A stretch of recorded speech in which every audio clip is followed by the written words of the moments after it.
ముహూర్త బాలశిక్ష 15వ ఎపిసోడ్. మరి ఇక్కడ ఈ ఏ కార్యక్రమాలు మూఢంలో చేసుకోవచ్చు, చేసుకోకూడదు, ఇలాంటి విషయాలని కూడా మనం చెప్పుకున్నాం కదా. గురువు కనుక అస్తమిస్తే భర్తకు నష్టమని, శుక్రుడు అస్తమించిన సమయంలో కనుక వివాహాలు చేస్తే భార్య నష్టం జరుగుతుందని, చంద్ర నష్టం అంటే అమావాస్య ముందు చంద్రుడు కనపడ్డు కదా, క్షీణచంద్రుల్లో అమావాస్యకి ముందు అటు ఇటు కూడా చంద్రుడి యొక్క సంచారం కనపడదు. గురోరస్తే పదం హన్యాతు శుక్రాస్తే చైవకన్యకం చంద్రేనష్టే ఉభో హన్యాతు తస్మాదస్తం వివర్జయేత్. చంద్రుడు కనుక ఆయన అస్తమించిన సమయంలో కనుక ఈ వివాహం కనుక చేస్తే మరి ఆ సందర్భంలో చంద్ర నష్టం, ఇది ఉభయులకి కూడా నష్టం రాబాయి, భార్యాభర్తల ఇద్దరికి కూడా నష్టం జరిగే అవకాశం చెప్పుకుంటూ వచ్చాడు.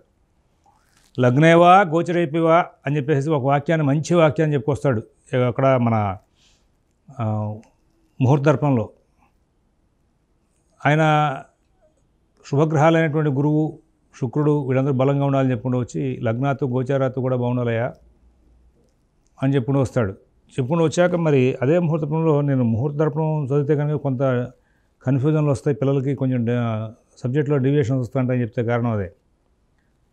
మనమేమో ఇక్కడ ఈ ముహూర్త చింతామణి వెళ్తే క్లియర్గా తీసాదల భార్య అన్నాడు. మన వాళ్ళు అడుగుతూ ఉంటారు, ఏమండి అమావాస్య ముందు, అమావాస్యకి వాళ్ళు తమిళనాడు వాళ్ళు పెళ్లి చేసుకుంటారు కదా. తమిళనాడు వాడు కాదు, సనాతన ధర్మంలో వాడు ఎవడు పెళ్లి చేసుకోడు, శుభకార్యం చేసుకోడు. అది పెచ్చ మాట. అది ప్రతి దాంట్లోనూ కూడా శాస్త్రానికి విరోధంగా ప్రవర్తించే వాళ్ళు ప్రతి ప్రాంతంలోనూ ఉంటారు. అటువంటి వాళ్ళు ప్రవర్తించే తీరుగా ఉంటుంది. అమావాస్య శుభకార్యాలు చేసుకోవచ్చు అంటే, ఉపనయనం ఉంది, అన్నధ్యయనాలు చేయకూడదు, అది చేస్తామా? అమావాస్య అన్నధ్యయనం కదా, చతుర్దశి పాడ్యం కూడా. అలాగా మనం చూడాల్సిన సబ్జెక్టులో లోతుపాతులు అటువంటి ఎవడ అనగానే అమావాస్యకి తమిళనాడులో వివాహాలు చేసుకుంటారండి అంటే వినకూడదు. అది అమావాస్య పితృదోషాలకు సంబంధించి పితృదేవతలకి తర్పణాల వల్ల తండ్రి లేనివాడు, అందువరకే దానికి. ఆ తండ్రిని వాళ్ళు చేసుకుంటారు అని మొండివాదం చేస్తారేమో, చేయకూడదు. కారణం ఏంటి, ఇక్కడ మనకి చాలా స్పష్టంగా గురోరస్తే పదం హన్యాత్ శుక్రాస్తే చైవకన్యకం చంద్రేనష్టే ఉహో హన్యాత్ మరి తస్మాదస్తం వివర్జయేత్. అందువల్ల ఆ అస్తంగత్వాన్ని వదిలేయాలి. అస్తంగత్వం అనేది రవితో కలిసినప్పుడు గ్రహాలకి అస్తంగత్వం వస్తుంది. సహజంగా ఇక్కడ గ్రంథాలకి కూడా ఏంటంటే రవికి చంద్రుడికి మరి ఎంత తేడా ఉన్నప్పటికీ కూడా బహుళ చతుర్దశి నుంచి వాళ్ళిద్దరూ కనపడరు కదా. అమావాస్య నాడు పూర్తిగా కనపడరు. ఒక తిథికి చంద్రుడికి రవికి మధ్యలో డిస్టెన్స్ 12 డిగ్రీల గ్యాప్ పెరుగుతూ ఉందన్నమాట. పాడ్యంకి, విధికి, తదికి 12, 24, 36 అట్లాగా. ఇందులో భాగంగా రవిచంద్రులు ఇద్దరు కూడా కలిసిపోయి ఉంటారు 0 డిగ్రీల మీద. మరి ఆ 12 డిగ్రీల వ్యవధిని మనకి అమావాస్య డిసైడ్ చేశాడు. కాబట్టి 12 డిగ్రీల వ్యవధిని అస్తంగత్వ దోషంగా అమావాస్య స్పష్టంగా ప్రత్యక్షంగా కనబడుతుంది. కాబట్టి అని మన వాళ్ళందరూ కూడా 12 డిగ్రీల వ్యవధిని అస్తంగత్వంగా భావిస్తూ మూఢమే అని రాస్తుంటారు, గురువుకి శుక్రుడు కూడా. మీరు పంచాంగాలు చూస్తూ ఉంటే రవి వెనకాలే వస్తూ ఉంటాడు. అశ్విని 1, అశ్విని 2, అశ్విని 3, అశ్విని 4 ఇట్లాగా. శుక్రుడు ముందు ఎక్కడో భరణిలో ఉన్నాడు. అశ్విని 1లో రవి ఉన్నప్పుడు ఏప్రిల్ 14వ తారీఖు నాటికి అక్కడ భరణిలో శుక్రుడు ఉన్నాడు అనుకుందాం. ఈయన మెల్లగా వస్తూ ఉంటాడు వెనకాల నుంచి. వచ్చి అప్పుడు ఏం చేస్తాడంటే ఈ శుక్రుడిని లాంగ్ జంప్ చేసి దాటి ముందుకు వెళ్తాడు. ఈయన భరణిలో ఉండగా అశ్విని 1లో ఉన్నాడు అనుకున్నాం కదా. అశ్విని 1లోంచి రవి అశ్విని 2లోకి, 3లోకి, 4లోకి వెళ్తాడు. ఇక్కడ కొంచెం స్లో మోషన్లో శుక్రుడు వస్తూ ఉంటాడు. భరణి 1, భరణి 2, భరణి 3లో. ఈయన చేస్తాడంటే వెనకాల వచ్చి ఈ భరణి 2 దగ్గరికి వచ్చేసరికి అక్కడ భరణి 2లో రవి ఉన్నాడు అనుకో, శుక్రుడు ఉన్నాడు అనుకోండి పొరపాటున, ఈయన తర్వాత దాటుకుని వెళ్ళిపోతాడు. ఈయన 3 రోజులకు ఒకసారి మారిపోతుంటాడు. 3 రోజుల చివరికి ఆయన వీళ్ళందరి కోసం ఆవిడ 3 రోజుల 3.33 దినాలు రవి పాదం మారిపోతూ ఉంటాడు. అదే ప్యాటర్న్లో ఆయన దాటుకుని వెళ్ళిపోతాడు. ఈయన స్లో మోషన్లో ఉన్నాడు కదా, దాటి అవతలకి వెళ్ళిపోతాడు. పశ్చాదస్తం ప్రాగుదయం అంటాడు. అంటే శుక్రుడికి పశ్చిమంగా వచ్చి రవి దాటుతున్నాడు కాబట్టి అక్కడ పశ్చిమ దిశలో వీళ్ళిద్దరికీ కూడా ఈ శుక్రుడున్న ప్రాంతానికి రవి ఉన్న ప్రాంతానికి మధ్యలో 10 డిగ్రీల వ్యవధి కనుక ఉంటే మూఢం ప్రారంభమవుతుంటారు. అలా వెళ్ళిపోతాడు. వెళ్ళిపోయిన తర్వాత ఆయన మెల్లగా దాటుకుంటూ వెళ్తాడు. ఈ వెళ్ళే దాటిలో ప్రయత్నంలో అక్కడ మళ్ళీ శుక్రుడికి రెగ్యులర్ మోషన్ వచ్చేస్తుంది. అక్కడ ఆ కదలికలో ఏమవుతుందంటే శుక్రుడు కూడా కొంచెం వేగం పెంచుకుంటూ కదులుతూ ఉంటాడు. వెళ్తున్నప్పుడు అక్కడ భరణి 3, భరణి 4, భరణి 5 ఈ కృతిగా 1 ఇట్లా వెళ్తుంది. ఈ రవి కూడా వెంటనే భరణి 2, భరణి 3, భరణి 4 ఇద్దరు కలిసి బాగా క్లోజప్లో మూవ్ అవుతుంటారు. అట్లా ఇద్దరు పక్కన నడుచుకుంటూ కొన్నాళ్ళ తర్వాత మళ్ళీ అక్కడ శుక్రుడికి మళ్ళీ కొంచెం స్లో మోషన్ వస్తుంది. వచ్చినప్పుడు ఆయన కృత్తిక 2లోనో కృత్తిక 3లోనో అట్లా కలుసుకుంటూ వెళ్ళి అక్కడ ఏమవుతుందంటే ఈ పశ్చాదస్తం ప్రాగోదయం అనేటువంటి మూఢమి శుక్రుడికి వచ్చినప్పుడు 2 నెలల పాటు ఉంటూ ఉంటుంది. ఈ 2 నెలల సరికి సుమారుగా మీకు మళ్ళీ ఎక్కడ అవుతుందంటే ఆయన మృగశిర 4లోకి వచ్చాక శుక్రుడు దాటి రవి ముందుకు వెళ్ళిపోతాడు, ఆయన ఆర్ద్రలోకి వెళ్ళిపోతాడు. అలాగా మృగశిర 4 దగ్గర ఈయన శుక్రుడు మిగిలిపోతాడు. ఇదే ప్యాటర్న్లో ఆ తూర్పు వెళ్ళి దాటాడు కదా, ఈ వెనకాల ఇక్కడ శుక్రుడు ఉన్నాడు, ఈ శుక్రుడు ఉన్నటువంటి ఈ శుక్రుడు ఇట్లా కదులుతున్నాడు, వెనకాల రవి ఇట్లా వచ్చాడు. ఈ రవి ఇట్లా దాటి ఇద్దరు కలిసి ఇట్లా ప్రయాణిస్తూ మళ్ళీ ఇట్లా శుక్రుడు దాటి బయటికి వెళ్ళాడు. ఆ సందర్భాన్ని మన వాళ్ళు ఏం చేశారంటే పశ్చాదస్తం ప్రాగోదయం అని చెప్పారు. దానికి 2 నెలలు పడుతుంది. ఆ 2 నెలల వ్యవధి సుమారుగా అటు ఇటుగా. ఇక్కడ ముహూర్తంలో చేసిన పొరపాటు ఏంటంటే ఎక్కడి నుంచో ఎత్తుకొచ్చి 4 మాటలు రాసి పడేశాడు. ఒకవేళ గురువు యొక్క మూఢ నడుస్తున్నప్పుడు శుక్రుడు ఉచ్ఛస్థితిలో ఉన్న, శుక్రుడు మూఢంలో ఉన్నప్పుడు గురువు ఉచ్ఛస్థితిలో ఉన్న శుభకార్యాలు చేసుకోవచ్చు అని రాశాడు. అసలు వద్దురా బాబు అని చెప్తే అసలు అందరూ కూడా మూఢమని మంచిదిగా అని చెప్పి పోలుస్తుంటే ఆ సందర్భానికి పెళ్లి చేసుకోమని చెప్పినప్పుడు ఆ పుస్తకంలో మరి పిల్లలు కన్ఫ్యూజ్ అవుతారు కదా, అందుకోసం ముహూర్తార్థం కాదు, ముహూర్త చింతామణి పూర్తి చదువుకుంటే అన్ని విషయాలు తెలిపోతాయి. ఒక్కోసారి ఇదే శుక్రుడికి ఏమవుతుందంటే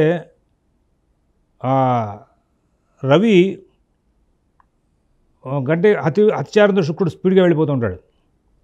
రవి మామూలుగా ఇది రవి అనుకోండి, రవి ఇట్లా కదులుతూ ఉంటాడు, శుక్రుడు ఇట్లా ఉన్నాడు. ఇందాక రవి శుక్రుడిని దాటాడు, శుక్రుడు ఏం చేస్తాడు, రవిని దాటి ముందుకెళ్తాడు. ఈ శుక్రుడు ఇట్లా ఉండగా ఈ తూర్పు దిశలో రవి ఉన్నాడు, వీళ్ళిద్దరికీ కూడా అక్కడ కలయిక హస్తంగత్వం ఏర్పడింది, కలిసి ప్రయాణించారు, ఈయన దాటి వెళ్ళిపోయాడు కొంచెం వేగంగా. దాన్ని ప్రాగస్తం పశ్చాదోదయం అంటారు. 10 రోజుల వ్యవధిలో వస్తాం. ఈ పశ్చాదస్తం ప్రాగోదయమే శుక్రుడు కూడా గురువు కూడా వస్తూ ఉంటుంది. గురువు రాశి మారిన సందర్భాల్లో మన పుష్కరాలు వస్తూ ఉంటాయి కదా, ఎప్పుడైనా గమనించుకోండి, వెంటనే ఇమీడియట్గా మూఢం వస్తూ ఉంటుంది. అంటే రవి వెనకాలే ఉంటాడు అన్నమాట ఎప్పుడు కూడా. ఇదొక స్పెసిఫిక్ ప్యాటర్న్. ఈ విధంగా మనకి ఆ మూఢాలు నిర్ణయించారు. ఆ మూఢాల విషయంలో పాఠాంతరం ఈ ముహూర్త దర్పణం అనుసరి చాలామంది పుచ్చుకుని ఏం చేస్తుంటారు, మేము శుభకార్యాలు చేస్తాం, ఇట్లాగా గురువు మూఢం ఉండగా శుక్రుడు ఉచ్ఛస్థితిలో ఉండగా నేను శుభకార్యం చేశాను, మా అబ్బాయికి ఒడుగు చేస్తాను అని చేశారు కూడా. చేసేవి కరెక్టే. ఒడుగు అనేది సంస్కారానికి సంబంధించింది. ఆ సంస్కారం ఏ సంస్కారం? వైదిక సంస్కారం. వైదిక సంస్కారం అబ్బిందా అబ్బలేదా చెక్ చేసుకోవాలి. మా అబ్బాయి ఒడుగు చేస్తే ఏమైందండి, వాడికి హాయిగా పెళ్ళైంది, వాడు చక్కగా ఉద్యోగం చేసుకుంటున్నాడు, నెలకు 2 లక్షల రూపాయల జీతంలో ఉన్నాడు, అది కాదు కావాల్సింది. ఒడుగు దేనికోసం చేస్తున్నావు? వాడు సంధ్యావనం చేసుకోవాలి, గాయత్రి జపం చేసుకోవాలి, అగ్నికార్యం చేసుకోవాలి, చక్కగా మడిగా భోజనం చేయాలి. అట్లాంటి సంస్కారం ఏమైనా పడిందా? మిగతా వాళ్ళందరికీ పెట్టిందా? మంచి ముహూర్తాలు చేస్తే ఇది వాదనకు వెళ్ళిపోతుంది. అట్లా కాదు. ఈ మూఢ విషయానికి సంబంధించినటువంటి చెక్కింగ్లో మనం తీసుకోవాల్సినటువంటి అంశం అది ఒకటి ఉంది. కాబట్టి ఈ నేపథ్యంలో మనం అందరం కూడా ఏ పని చేస్తామో ఆ పనికి తగినటువంటి, ఇప్పుడు అందరూ కూడా చాలామంది ఏమంటే ఆ పూజలు చేస్తే మాకేదో కలిసి వస్తుంది అంటున్నారు. అంటే పూజ చేస్తే నువ్వు ఎమ్మెల్యే అయిపోతావు, ఎంపీ అయిపోతావు అని చెప్పకూడదు. నీకు ఆ ఆధ్యాత్మిక సంబంధమైనటువంటి కోరికలన్నీ తిరుగుతున్నా లేదా అనేది చూసుకోవాలి. అట్లాగే ఈ ముహూర్తాలకు సంబంధించి కూడా వివాహం చేసావు, ధర్మంగా భార్యతో జాగ్రత్తగా ఉంటున్నాడు లేదా అనే విషయాన్ని చూడాలి. ఉపనయనం చేసాం, వాడు ఆధ్యాత్మిక జీవనం చక్కగా కర్మకాండని అనుష్ఠిస్తున్నాడు లేదా అవి చూడాల్సింది. అలాంటి పరిస్థితులన్నీ పాడవుతే ఖచ్చితమే. ఆ చంద్రుడు బలం లేకుండా ఎప్పుడు కూడా ముహూర్తాలు పెట్టకూడదు. అందుకోసం చంద్రుడికి క్షీణచంద్రుడు అనే పేరుతో మన వాళ్ళు ఏం చేశారంటే అసలు యాక్చువల్గా బహుళ ఏకాదశి తెగించి శుద్ధ పాడ్యమి వెళ్ళిపోయిన తర్వాత విధి ఘడియలు ప్రారంభమైన సాయంత్రం సమయంలో చంద్రుడు ప్రత్యక్షంలో మన చంద్రదర్శనం అని నెల పొడుపు అని పంచాంగంలో రాస్తూ ఉంటారు. ఆ చంద్రదర్శనం అయిన తర్వాతనే ముహూర్తాలు పెట్టాలి. రాత్రి చంద్రదర్శనం అవుతుంది కానీ పగలు ముహూర్తం పెట్టినా తప్పే. నేను కూడా రాస్తూ ఉంటాను పంచాంగల ముహూర్తాలు, అవి గ్రహించదగినవి కాదు. కానీ పంచాంగల ముహూర్తాలు ఎక్కువ రాకపోతే పురోహితులు సపోర్ట్ చేయట్లేదని ఉద్దేశంతో రాయడం తప్పితే కొంత పురోహితుల్లో మార్పు రావాలి. కారణం అంటే కొంచెం ఇబ్బందికరమైనటువంటి అంశాలని చాలా మనం తీసుకుంటున్నాం. రాహుకేతులు లగ్నంలో ఉంటే ముహూర్తాలు పెట్టుకోవచ్చా అనే విషయం మీద చాలా సందర్భాల్లో గొడవలు అయిపోతూ ఉంటాయి. రాహుకేతులతో ముహూర్తాలు పెట్టకూడదు. దానికి ముహూర్త చింతామణి లోపు మీకు మొత్తం 7 చోట్ల 8 చోట్ల మీకు దీనికి సంబంధించినటువంటి వ్యాఖ్యానంతో కూడుకున్న అంశాలు మీకు ప్రస్తావన చేసుకొస్తాను, మీరు అది గమనించుకోవచ్చు. అర్థమైందా? దీంట్లో ఉన్న విషయాలు అది కొత్త విషయాలు నేను ఎక్కడ తేను, గ్రంథం నుంచి దాటి ముందుకెళ్ళను.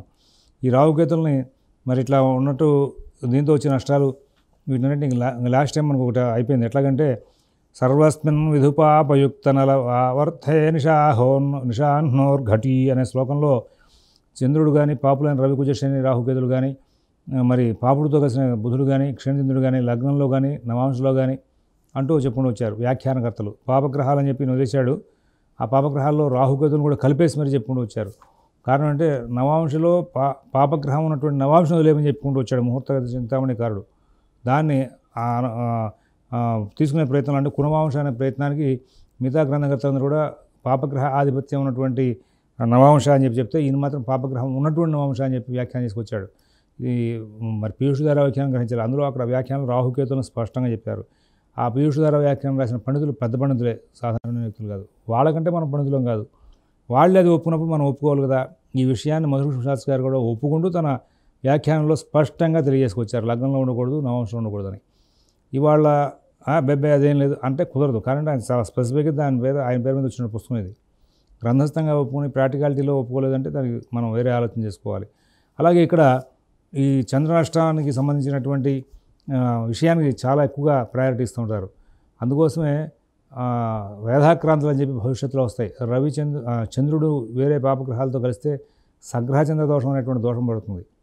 వాళ్ళిద్దరూ ఒకే నక్షత్రంలో ఉంటే కనుక క్రాంత దోషం అని ఒకటి వస్తుంది. సప్తశలాక వేధ పంచశలాక వేధ అని చెప్పి నా పంచాంగ చక్రాలు ఇస్తూ ఉంటాను. గళ్ళుగా కూర్చుంటాయి. ఇక్కడ నక్షత్రానికి ఎదురుకుండా ఉన్న నక్షత్రం వేధని క్రియేట్ చేస్తుంది. అలా వేధని క్రియేట్ చేసే నక్షత్రం రోజున చంద్రుడు ఉన్న నక్షత్రం దగ్గర ఆ నక్షత్రం రోజున వేధ వస్తుంది కాబట్టి ఆ ముహూర్తం పెట్టకూడదని. చంద్రుడు పాపగ్రహం ఇద్దరు కలిపి ఒకే నక్షత్రంలో ఉంటే క్రాంత దోషం వస్తుంది కాబట్టి పెట్టకూడదని ఇవన్నీ ఉన్నాయి. ఇవి తెలుసుకుని ముహూర్తాలు పెట్టండి.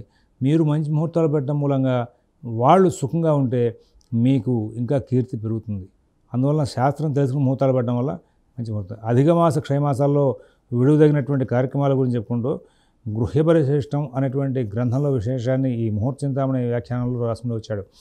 సోమయాగాది కర్మాణి నిత్యాన్యపి వలపునుచే తథైవాగ్రేణాధాన చాతుర్మాస్యాదికాన్యపి మహాలయాష్టక శ్రాద్ధ ఉపాకర్మద్యపి కర్మయతు స్పష్టమాస విశేషాఖ్య విహితం వర్జయన్మలే. నిత్యమైనప్పటికీ కూడా సోమయాగం, ఆగ్రహణం, చాతుర్మాస్యలు, మహాలయ అష్టకాశ్రాద్ధులు మలమాసంలో చేయరాదయ్యా, నిజమాసంలో చేసుకోవాలని చెప్పుకుంటూ వచ్చారు. గర్గ మహర్షి బృహస్పతులు కూడా ఇట్లా చెప్పారు. ఇప్పుడు అయితే ఇక్కడ నిన్న రోజున మనం మాట్లాడుకుంటూ నిన్నటి ఎపిసోడ్లో చెప్పుకున్నాం. ఈ చాతుర్మాసాలకు సన్యాస దీక్ష అయిపోయిన వెంటనే నీట్గా వచ్చేటువంటి వాటికి చాతుర్మాసాల దీక్షలు చేసేస్తారు, మోఢంతో పట్టింపు లేకుండా. వాళ్ళు ఆ విధానం ఇంకా ప్రథమ సంవత్సరం అక్కడ తేడా రాకూడదనే ఉద్దేశంతోనే. మరి క్షయమాసం వస్తుందో ఆ క్షయమాసానికి ముందు వెనుక కూడా 2 అధిక మాసాలు వస్తాయని చెప్పేసి వ్యాఖ్యానం రాసుకుంటారు. అందులో మొదటి అధిక మాసానికి సంసర్ప అని పేరు, రెండో అధిక మాసానికి అహంస్పతి అనేటువంటి పేరు. ఈ అధిక మాస క్షయమాసాలు వర్జనీయాలు, ఇది గమనించుకోండి. ఈ క్షయమాసాలు దీని మీద చాలా గొడవ జరుగుతూ ఉంటుంది. క్షయమాస తత్వ వివేకం అని చెప్పేసి పుస్తకాలు పిడబర్తి వారు రాశారు. దీని మీద వ్యాసాలు మధురకృష్ణదాస్ గారు రాశారు. తర్వాత చింతలపాటి కొప్పరప్రసాద్ దంతులు గారు అంటారు, ఆయన రాశారు. ఇక్కడ అధిక మాసం అంటే రవి ప్రతి నెలలోనూ ఒక రాశి మారుతూ ఉంటాడు, సంక్రమణం ఉంటారు. దాన్ని చైత్రమాసంలో మేష సంక్రమణం జరుగుతుంది, వైశాఖ మాసంలో వృషభ సంక్రమణం, మిథున సంక్రమణం జ్యేష్ఠ మాసం జరుగుతుంది, కర్కాటక సంక్రమణం ఆషాఢ మాసం జరుగుతుంది, తర్వాత సింహ సంక్రమణం శ్రావణ మాసం జరుగుతుంది. ఇట్లా ప్రతి నెలకి కూడా ఇక్కడ 12 మాసాలు 12 రాసులు సంక్రమణాలు జరుగుతున్నాయి. కానీ ఒక్కొక్కసారి ఏమవుతుందంటే ఈ గణిత ప్రభావం, గ్రహాల యొక్క అత్యార ప్రభావం చేత ఒక్కొక్క మాసంలో సంక్రమణం రాదు, దాన్ని అధిక మాసం అంటారు. అయితే ఇక్కడ ఆ అధిక మాసాలు రాసేటప్పుడు ఈ నెలలో సంక్రమణం రాదు కాబట్టి అని స్పష్టంగా రాసేస్తారు. రొటీన్లో మనకి ఏమవుతుందంటే ఎప్పుడు కూడా చైత్ర వైశాఖ జ్యేష్ఠ ఆషాఢ శ్రావణ భాద్రపద ఆశ్వీజ మాసాల వరకే అధిక మాసం వస్తూ ఉంటుంది. కానీ ఈ క్షయమాసం రాబోతోంది అనేటువంటి సూచనలో కార్తీక మార్గశిర పుష్య మాఘ ఫాల్గుణాల్లో అధిక మాసం వస్తుంది. సహజంగా మనకి వెనకాల చూసిన వాటిలో కార్తీక మాసం దగ్గర అధిక మాసం రావడం చూసాం. ఈయన రాశారు చూసారుగా, ఏ సంవత్సరం క్షయమాసం వస్తుందో ఆ సంవత్సరానికి ముందు ఒక అధిక మాసం వస్తుందని. ఈ రాబోయే కీలకనామ సంవత్సరంలో ప్యూర్గా సూర్య సిద్ధాంతం ప్రకారంగా గణితం చేసిన వాళ్ళకి కార్తీక మాసం అధిక మాసం వచ్చేసింది. కార్తీక మాసం సంక్రమణం జరగల. ఆ తర్వాత వెంటనే నిజమాసం కార్తీక మాసం మార్గశిర మాసం కలిసి అక్కడ క్షయమాసంగా వచ్చినాయి. క్షయమాసం అంటే ఏమవుతుంది, ఒకేసారి 2 సంక్రమణాలు వచ్చేస్తూ ఉంటాయి. మరి ఈ తర్వాత వెంటనే ఇమ్మీడియట్గా ఆ చైత్రమాసం వైశాఖ మాసం లోపుగా మళ్ళీ వెంటనే ఇమ్మీడియట్గా ఇంకొక అధిక మాసం వచ్చేస్తుంది. అట్లాగా ముందు వెనుక అధిక మాసాలు ఉండి మధ్యలో క్షయమాసం వస్తూ ఉంటుంది. ఇది గణితం ప్రకారంగా మనకి సరిపోయిందా లేదా ఎట్లా చూస్తూ ఉంటారంటే ప్రతి సంవత్సరం అహర్గణం అని చెప్పి కడతారు ఉగాదికి. తర్వాత ఈ రవి పథకాల్లో మార్పు వచ్చినప్పుడు, చంద్ర పథకాల్లో మార్పు వచ్చినప్పుడు కూడా అహర్గణం కడతారు. ఈ అహర్గణాల్లో అధిక మాస గణన ఒకటి ఉంటుంది. ఈ అధిక మాస గణన వెనక సంవత్సరంలో చేసినప్పుడు వచ్చిందా, ఎంత వచ్చింది, పై సంవత్సరం వచ్చినప్పుడు వచ్చిందా, ఎంత వచ్చింది, అధిక మాసం పెరిగిందా లేదా చూస్తారు. సహజంగా 2.5 సంవత్సరాల దగ్గర 2.8, 2 సంవత్సరాలు 8 మాసాలు ఆ ప్రాంతాలకి దగ్గరగా మనకి అధిక మాసం వస్తూ ఉంటుంది. కానీ ఈ క్షయమాసం వచ్చినప్పుడు ఆ నియమం వర్తించదు. ఈ సంవత్సరం అధిక అహర్గణంలో, పై సంవత్సరం అహర్గణంలో అధిక మాసాల కౌంట్ పెరిగిందా లేదా చూస్తారు. అలాగే రేపు కీలకనామ సంవత్సరంలో కూడా పెరిగింది అట్లాగా. తర్వాత ఈ క్షయమాసం నెంబర్ కూడా గణన చేస్తారు. ఆ గణన పెరిగిందా లేదా చూస్తారు. పెరిగిందే కనుక ఖచ్చితంగా వెనకాల వచ్చితే క్షయమాసం వచ్చింది రాబాయ్ అని చెప్పేసి లెక్క వేసుకుంటారు.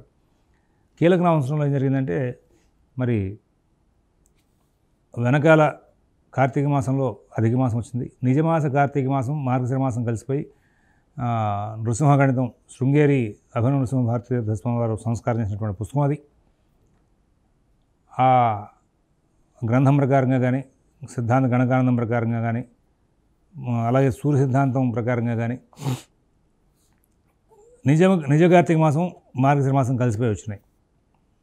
ఈ చేసేటప్పుడు మనం చేస్తుంది తప్ప ఉప్ప అని అనుమానం వస్తుంది. తర్వాత వెంటనే ఇమీడియట్గా అయితే మన 80ల్లో జరిగింది 141 సంవత్సరాలకు ఒకసారి జరుగుతుందని, తర్వాత వెంటనే ఇమీడియట్గా 19 సంవత్సరాలకు మళ్ళీ క్షయమాసం వస్తుందని కొంతమంది గ్రంథకర్తలు వ్యాసాల్లో రాశారు. వాళ్ళు చూసిన సందర్భంలో అట్లా వచ్చి ఉండొచ్చు. అది అతపూర్వం ఎట్లా జరిగింది అనేది దాన్ని పాత పంచాంగాలు గణితం చేసుకుంటూ వెళ్ళేటువంటి సందర్భం సహజంగా ఎవరు చేసి ఉండరు అనుకోవాలి. ఎందుకంటే కంప్యూటర్లు, క్యాలిక్యులేటర్ వచ్చాక వాళ్ళే కష్టంగా ఉంది. పూర్వం వాళ్ళు ముందు వెనకలు చేశారు అనడానికి అవకాశాలు లేవు అనడానికి ఆ పంచాంగ గణితం పెన్ను పేపర్ పెట్టుకుని చేసే వాళ్ళకి ఆ కష్టం తెలుస్తుంది. కాబట్టి వీళ్ళు చేసి ఉండరాయానికి చూసి ఉండరు అనవచ్చు. ఒకవేళ పంచాంగాలు తాళపత్రాల మీద రాసినవి కనుక ఉంటే అవి ఆధారం ఉంటే ఆధారం చేసుకోవడం తప్పితే ఏ సంవత్సరం ఆ సంవత్సరం గణితం నడుస్తూ ఉంటుంది. మనకి పంచాంగాలు మొదటి నుంచి కూడా గ్యాప్ లేకుండా ప్రతి సంవత్సరం పంచాంగం రాసుకుంటూ వచ్చారు. మన సనాతన ధర్మానికి సంబంధించి ఆ పంచాంగం అనేది పెద్ద ఆధారభూతం అనమాట.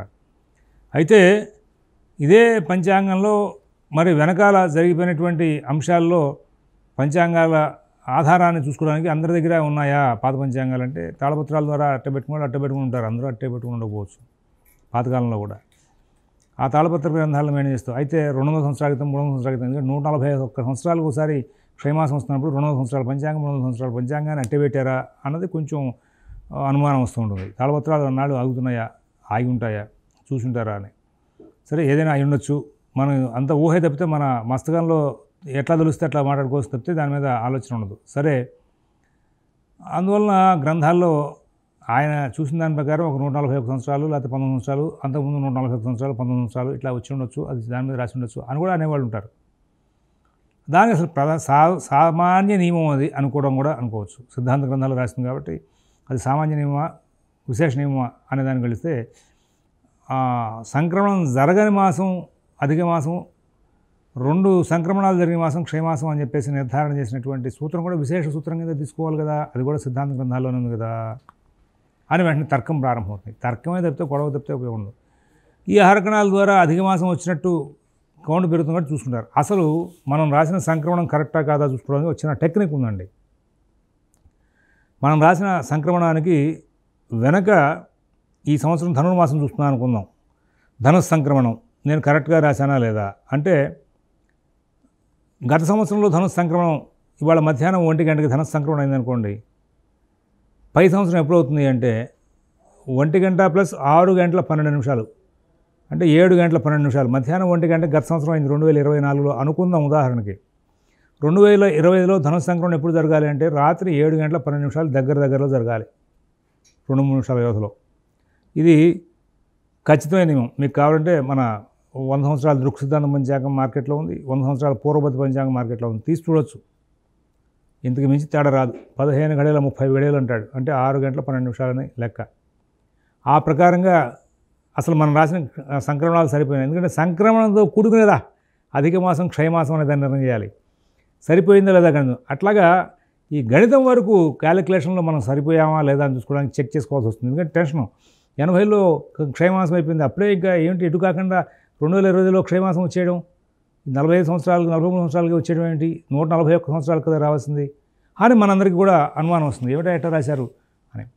మరి 2 సంక్రమణాలు గణితంలో పొరపాటు పడ్డారా? మీరందరూ కూడా పంచాంగాలు తీసి చూడండి. మీ ఇష్టమైన పంచాంగం వాడుతూ ఉంటారు. ఒకవేళ నాకు అప్పగంత వారి పంచాంగం మీరు వాడుతున్నారు అనుకుందాం, నా పంచాంగం గత పంచాంగం కూడా తీసి చూడండి. చూసినప్పుడు గత పంచాంగం నాతో అయితే గొడవ ఉండదు. మీకు కారణం అంటే నేను ప్రతి సంవత్సరం కూడా గత 10 సంవత్సరాలుగా టెక్నాలజీ పెరిగిన తర్వాత ఈ వాట్సాప్లో టెలిగ్రామ్లో నా వర్క్ బుక్ మొత్తం కూడా ప్రజెంట్ చేస్తున్నా. లాస్ట్ ఇయర్ కూడా చేస్తా, ఈ సంవత్సరం చేస్తా, అట్లా కీలక సంవత్సరం కూడా చేస్తా. ఏమీ ఇబ్బంది లేదు. అయితే ఈ సంవత్సరం అనుకుంటుంది ఏంటంటే ఆ కీలక సౌమ్య సంవత్సరం వరకు ఉన్నటువంటి గణితం అంతా కూడా ఈ సంవత్సరమే ప్రజెంట్ చేద్దాం అనుకుంటున్నాను. కారణం ఏంటంటే గణితాల్లో అనుమానాలు వచ్చినాయి కదా, అందుకోసం చెప్పేసి. ఇక్కడ మరి చాలామంది ఏం చేస్తుంటారంటే సాయన గ్రహాలకి లేదా ఏదైనా గ్రంథం ప్రకారంగా చేసినటువంటి గణితంలో దానికి సూర్య సిద్ధాంత అయినాంశాలు మార్చేసేసి దాని ప్రకారంగా వచ్చిన గణితంతో అని చూస్తూ ఉంటారు. అలా చూడకూడదు, తప్పది. అది సాయన గ్రహాల్లోంచి చైత్రపక్ష ఆయనాంశ ఛాయార్క కరుణార్క అంటే శ్రీపాద వారి విద్యార్థులైనటువంటి పరంపర, మధురకృష్ణ శాస్త్రి గారు వాళ్ళ పరంపర, వాళ్ళ విద్యార్థుల పరంపర, తంగరాల బాలగంగ శాస్త్రి గారు వాళ్ళందరూ చేస్తూ ఉంటారు పంచాంగం. ఆ పంచాంగంలో ఈ అయినాంశాన్ని అటు ఇటు కలపడం తీసేయడం సరిపోతుంది. ప్యూర్ సూర్య సిద్ధాంతానికి అట్లా లెక్క సరిపోదు. అలా మనం చూడకూడదు. అందువలన అటువంటి టెక్నాలజీ ఏదైనా కొంతమంది ఏంటంటే ఈ జ్యోతిషం డిగ్రీలు చేసిన వాళ్ళలో అటువంటి ఆలోచన ఉండే అయినాంశం మార్చేస్తే వచ్చేస్తుంది సైనానికి నిర్ణయానికి అనే భేదంలో. అది అట్లా కుదరదు సూర్య సిద్ధాంతంతో. ఖచ్చితంగా గణితాలు చేసుకుని ఈ గత సంవత్సరంలో జరిగినటువంటి సంక్రమణానికి ఇప్పుడు జరుగుతున్న సంక్రమణానికి మధ్యలో 6 గంటల 12 నిమిషాల వ్యవధి సరిపోయింది లేదంటే సంక్రమణం సరిపోయింది. సంక్రమణం సరిపోయినప్పుడు ఆ తిథాంత్యాల్లో మరి చూసుకుని పాడ్యం శుక్లపక్ష పాడ్యం ప్రారంభమైన నుంచి అమావాస్య ఘడియలు ఎండింగ్ వరకు ఉన్న దాంట్లో సంక్రమణం జరిగిందా? జరగలేదు. కాబట్టి అధిక మాసమే. ఈ క్షయమాసం దగ్గరికి వచ్చేసరికి రాయచ్చా రాయకూడదా అని దాని మీద తర్కం ఉంది. ఎందుకు వచ్చిన తర్కం? అసలు అధిక మాసానికి అట్లా వచ్చిన క్షయమాసానికి అబ్బెబ్బే అట్లా రాయకూడదు అని అంటారు. నేను ఎందుకు రాయకూడదయ్యా? నా గణితం ప్రకారం కూడా కనబడుతుంది కదా. కొంతమంది ఇప్పుడు రాబోయే కీలక సంవత్సరం నుంచి కొట్లాడేసుకుంటున్నారు. ఎందుకంటే కొన్ని పబ్లికేషన్స్ ఆల్రెడీ పంచాంగ మార్కెట్లో వచ్చిన వాటిలో అలా సంక్రమణాలు జరిగినప్పటికీ కూడా వాళ్ళు సంక్రమణం కరెక్ట్గా చేసేది మేము అట్లా చూసాం. 6 గంటల 12 నిమిషాల వ్యవధిలో కొన్ని దాంట్లో పొరపాట్లు పడ్డాయి. మీరు కూడా చూసుకోవచ్చు. అయితే పొరపాటు ప్రమాదో ధీమితామపి, కానీ సరి చేసుకునేవాడు బుద్ధిమంతుడు. ఎందుకంటే దేవుడి దగ్గర వీళ్ళు సంకల్పాలు చెప్పాలి కదా, మనం ఈ మాసం ఉందా లేదా అని. ఈ నేపథ్యంలో క్షయమాసానికి ఇలా చెప్పకూడదు అంటారు. అందుకోసం మొన్న ఏం చేసామంటే సూర్య సిద్ధాంతం ప్రకారంగా, నరకంఠీరం ప్రకారంగా, గణకానందం ప్రకారంగా భారతదేశం నలుమూలల ఉన్నటువంటి అయినాంశాలకి అక్షాంశాలకి మార్పు చేసి అన్ని ప్రాంతాలకి ఈ గణితం ప్రకారంగా క్షయమాసం వస్తుందా లేదా, అధిక మాసం వస్తుందా అని చెక్ చేసాం. చేస్తే రాబోయే కీలక సంవత్సరంలో క్షయమాసం నిజ కార్తీకం ప్లస్ మార్గశిరం కలిసి క్షయమాసం వచ్చినటువంటి సందర్భం బయటపడింది. ఇలాగా ఈ కార్తీకము మలమాసం క్షయమాసం అనే పేరుతో అనేకమైనటువంటి గొడవలు గణిత ప్రకారంగా ఉంటే మరి ఈ దీనికి సంబంధించి ఎవరు పడితే వాళ్ళు ఇష్టం వచ్చినట్టు మాట్లాడుకోవడం శాస్త్రాన్ని తప్పు కదా. అందువల్ల శాస్త్రాన్ని తెలుసుకుంటారనే మా ప్రయత్నం అంతా కూడా ఇది తెలుసుకుంటూ ముందుకు వెళ్తున్నాం. ఈ మలమాసంలో శుభకార్యాలు ఇవి చేయకూడదురా అబ్బాయి అని చెప్పి అందరూ కూడా దాన్ని చాలా చక్కగా మాస ప్రయుక్త కార్యేషు మూఢత్వం గురుక్రయో నదోష కృన్మలో మాసో గుర్వాదిత్యాదికం తథా అని మాసనీత కర్మలకు మూఢం అడ్డురాదని, ఏ మాసంలో ఒక్కొక్క మాసాన్ని ఆధారించి చేసే కర్మలు ఉంటాయి మాసం ఆధారంగా, కాబట్టి వాటికి మూఢం అడ్డురాదని, మరి అధిక మాసం అడ్డురాదని, క్షయమాసం అడ్డురాదని చెప్పుకుంటూ వచ్చాడు. ఇక్కడ అలాగే గురువాదిత్య యోగం కూడా అడ్డురాదని, అంటే గురువు రవి కలిసి మూఢం వస్తుందా, అది కూడా పనికిరాదయ్యా, ఏం ప్రాబ్లం లేదు. మాస నియమాలతో కూడుకున్నటువంటి అంటే వ్యక్తే గర్భే ద్వితీయ బా తృతీయ మాసి పుంసవనం కార్యం అంటాడు. గర్భం వ్యక్తమైందని తెలియగానే 2వ మాసంలో కానీ 3వ మాసంలో కానీ పుంసవనం చేయమంటాడు. నువ్వు అప్పుడు అబ్బాయి ఇక్కడ మూఢం ఉందండి, అబ్బాయి ఇక్కడ ఆషాఢ మాసం అండి, మలమాసం అండి, క్షయమాసం అండి, ఏ పనికిరావు. అది అట్లా చేయాల్సింది. అది మాస ప్రయుక్త కార్యక్రమాలు, అలాంటి వాటికి సంబంధం లేదు అని చెప్పుకుని వచ్చాడు. చంద్ర సూర్యగ్రహే స్నానం శ్రాద్ధ దాన జపాధికం కార్యాణి మలమే సైపి నిత్యం నైమితం. ఈ మలమాసం నడుస్తుంది కదా అని చెప్పేసి గ్రహణాలు రావడం ఆగవండి. గ్రహణాలు వాడంతటా వచ్చేస్తూ ఉంటాయి. గ్రహణాలకి అధిక మాసం క్షయమాసం ఇట్లాంటి పట్టింపు ఏమీ లేదు. అక్కడ సూర్యుడు రాహువు చంద్రుడు కేతువు వాళ్ళ గమనం ప్రకారంగా ఆ గణితం వచ్చేస్తూ ఉంటుంది. అలా ఒకవేళ కనుక వస్తే అధిక మాసం క్షయమాసం మూఢం అనే వాటితో సంబంధం లేదు అబ్బాయి, ఆ గ్రహణ శాంతులు చేసుకోవాల్సిందే అని మాట చెప్పాడు. ఇంకా మిగతా విషయాలను రేపటి రోజు చూద్దాం. స్వస్తి.